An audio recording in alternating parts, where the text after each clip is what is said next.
He was walking past the chapel when he heard her voice. Late, past midnight. He should not have been in this wing at all, but insomnia drove him wandering through the palace. And then, her voice, soft, broken, praying. His wife, the woman he had ignored for a year, Queen Isolde. He stopped outside the chapel door, should have walked away, but something made him listen. Her words, please, please let him find peace. He carries so much. I see it in his eyes, the weight, the pain. Even though he hates me, I pray for him, every night. Please let him be happy, even if it is without me. Alpha King Theron stood frozen. For a year he had despised her, blamed her for everything wrong in his life, and she had been praying for him, every night. For a year, 13 months earlier, the marriage was arranged to end a war. King Theron Blackwood, 32 years old. Alpha, widower. His first wife had died in childbirth 2 years prior, along with their son. He had sworn never to marry again, but the Eastern Territories rebelled. A year of brutal fighting, thousands dead. The rebel leader, Lord Ashford, finally agreed to peace. Under one condition, marry my daughter, unite our houses, prove this peace is real. Theron refused. I will not marry, not for peace, not for anything. But his council pushed. The kingdom is bleeding. We cannot sustain another year of war. Marry the girl. End this. You can ignore her after. Just make it official. So he agreed, bitterly, resentfully. He would marry Lord Ashford's daughter, but he would never forgive her for existing. Lady Isolde Ashford. Isolde was 24, Omega, quiet, gentle. She had not wanted this marriage either. Father, please, he hates us. He will hate me. It is the price of peace, Lord Ashford said. You will do your duty. But would you rather the war continue? More death? More suffering? She could not argue with that, so she agreed, knowing she was being sent to a man who would despise her, who blamed her family for everything, who would never love her. The wedding was cold, formal, efficient. The king spoke his vows with a blank expression, did not look at her. The kiss was perfunctory, brief, meaningless. That night he did not come to her chambers, or the next night, or any night after. The first month Isolde tried. She attended council meetings when invited, sat beside him at dinners, tried to make conversation. How was your day, Your Majesty? Fine. The gardens are beautiful this season. I am busy. Excuse me. He was ice, cold, distant, deliberately cruel in his indifference. The court noticed. The king hates her. Poor queen, married to a man who cannot stand the sight of her. He blames her for the war, for having to remarry. Isolde heard the whispers, felt them like knives, but she kept trying. 3 months in, she found him in his study, working late, as always. She knocked, entered with tea. I thought you might want... I did not ask for tea. I know. But you have been working for hours. I thought, do not think. That is not your role here. She flinched. What is my role then? He looked up, eyes cold. To exist quietly, to fulfill the terms of the treaty, to stay out of my way. Your Majesty, I did not want this marriage. I did not want you. You are here because your father started a war that killed thousands, including my wife, my son. Tears filled her eyes. I did not start the war, but you are his daughter, his blood. Every time I look at you, I see the man who destroyed my family. So do us both a favor. Stay. Away. She left the tea and fled. That night she cried herself to sleep. 6 months. Isolde stopped trying. She attended required functions, sat beside him when necessary, but she stopped speaking unless spoken to. Stopped offering tea, conversation, kindness. She became a ghost, present but invisible. The court pitied her, but no one intervened. The king wanted it this way, and no one challenged the king. Isolde spent her days in the library, the gardens, the chapel, alone, always alone. At night she prayed, not for herself, for him, the man who hated her, because despite everything, she saw his pain, the grief he carried, and she prayed he would find peace. The king's view. Theron told himself he was justified. She was Ashford's daughter. The war was Ashford's fault. His wife, his son, dead because of that war. So hating Isolde made sense. It was logical, reasonable. Except, sometimes he saw her face, the way it crumpled when he was cruel, the tears she tried to hide, the way she made herself small, invisible, and sometimes, just sometimes, guilt flickered. She had not started the war. She was a pawn, like him, but admitting that meant admitting he was wrong, and he was not ready for that. So he buried the guilt and continued hating her. 1 year. Their first wedding anniversary passed without acknowledgement. Theron ignored it completely. Isolde spent the day in her chambers. That night she could not sleep. A full year of being despised, of living with a man who could not stand her existence. She went to the chapel, late, past midnight. The palace was silent. She knelt before the altar and prayed. The overheard prayer. Theron could not sleep either. Insomnia had plagued him for years. He wandered the palace, restless, passed by the chapel, heard a voice, soft, broken. He stopped. Isolde. He should have walked away, but something made him listen. Her words. Please, please let him find peace. Him. She was praying for him. He carries so much. I see it in his eyes. The weight, the grief, the anger that eats at him. Her voice cracked. He lost his wife, his son. I cannot imagine that pain. And then he was forced to marry me. Someone he hates. Someone who reminds him of everything he lost. She was crying now. I know he will never love me, never even like me. But I pray for him anyway, every night.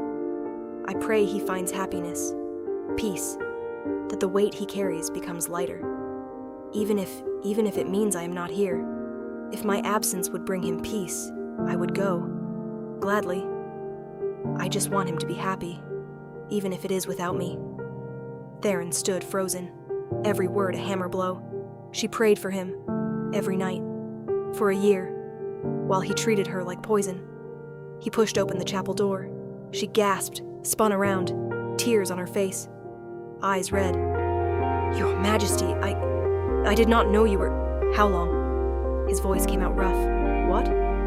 How long have you been praying for me? She paled. You heard. How? Long. She looked down. Every night, since the wedding. A year, he breathed. Yes. Why? She met his eyes. Because you are in pain. And I may not be able to help, but I can pray. I have been cruel to you. Yes. I have hated you, blamed you, made you miserable. Yes. And you prayed for me? Yes. Why? His voice broke. Why would you do that? Because hating someone does not make them unworthy of peace, of happiness. She wiped her tears. You lost your wife, your child. I cannot imagine that pain. And then you were forced into this, into me. I understand why you hate me. Isolde. But hating me does not bring them back. It just eats at you. I see it. The way it consumes you. So I pray that you find peace, that the grief lessens, that you can be happy again, even if it is without me. The reckoning Theron felt something crack inside him. A year of hatred, a year of cruelty. And she had spent every night praying for him. I have been a monster, he said. You have been grieving, she corrected gently. That is no excuse. No, it is not, but it is a reason. He crossed to her, slowly. She did not back away. You should hate me, he said. I do not hate you. Why not? Because hate is exhausting, and it does not change anything.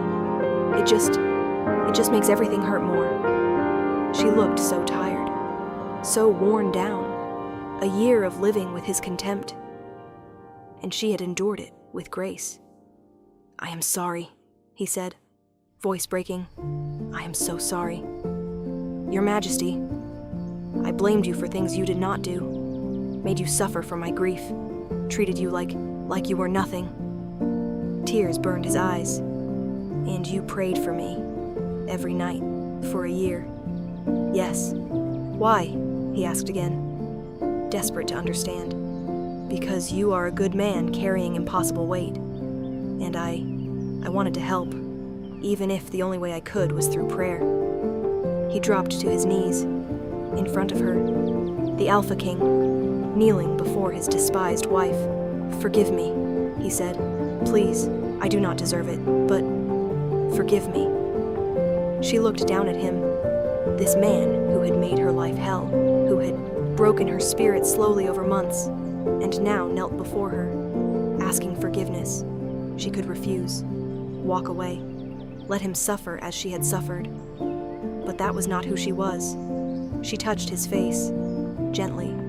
"I forgive you," she said. "You should not. I forgive you." Because holding on to anger would only continue the pain, for both of us. He caught her hand, pressed it to his cheek. "I do not deserve this. Do not deserve you." "Perhaps not, but grace is not about deserving." He stood, still holding her hand. "Let me start over. Let me try to be the husband you deserve." "Can you?" she asked. "Can you stop seeing Ashford's daughter when you look at me?" "I do not see Ashford's daughter," he said. "Not anymore. I see the woman who prayed for me every night, who endured my cruelty with grace, who is far better than I will ever be.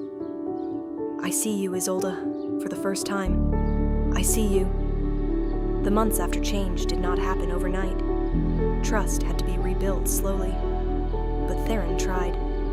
He started having breakfast with her, asking about her day, actually listening. He apologized, often, for specific cruelties, specific moments. He showed her the palace gardens, walked with her, talked with her, and slowly, very slowly, the ice melted. Isolde was cautious at first, guarded. A year of pain did not vanish with one apology, but she saw his effort, the genuine remorse, the way he looked at her now, actually saw her, and slowly she opened up. 3 months after the chapel, he found her reading in the library. "May I join you?" he asked. "Of course." He sat beside her, read silently. After an hour, she rested her head on his shoulder.